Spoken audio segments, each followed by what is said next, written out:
Thanks for having me on, Frank. Yeah, dollar's being held back by some uncertainty here. And frankly, being down 8% is just a scratch.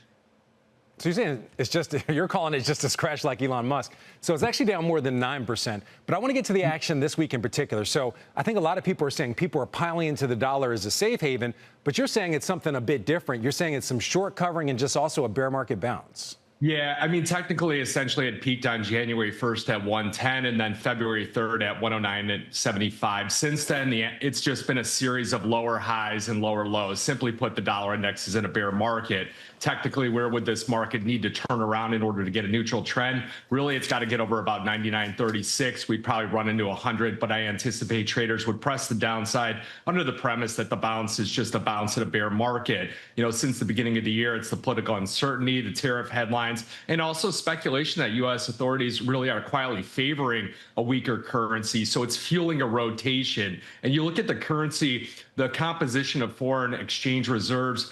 This is put out by the IMF quarterly. The dollar in 2001 made up about 71% of most central banks, foreign central banks, currency reserves. If you bring that back to 2025, it's quietly drifted lower to about 57%, followed by the euro, the yen, and the pound. It's been the world's reserve currency for about 80 years. So the reason for the rotation, they're taking down this, and that's where selling dollars is taking place, is the U.S. fiscal trajectory is just unsustainable. It's most likely solvable, so default risk is relatively low. And where are these central banks rotating? Well, they're obviously adding gold, they're adding other asset classes, and it's brought together that way. Let me ask you a quick question, then we got to go.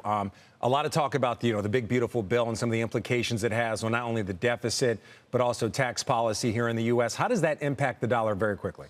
Well, the problem is that the Federal Reserve doesn't know what's going to happen. So they're looking at these different spending measures and things like that, and they've got to hold higher rates for longer because of the fact we've got this geopolitical uncertainty and the tariffs.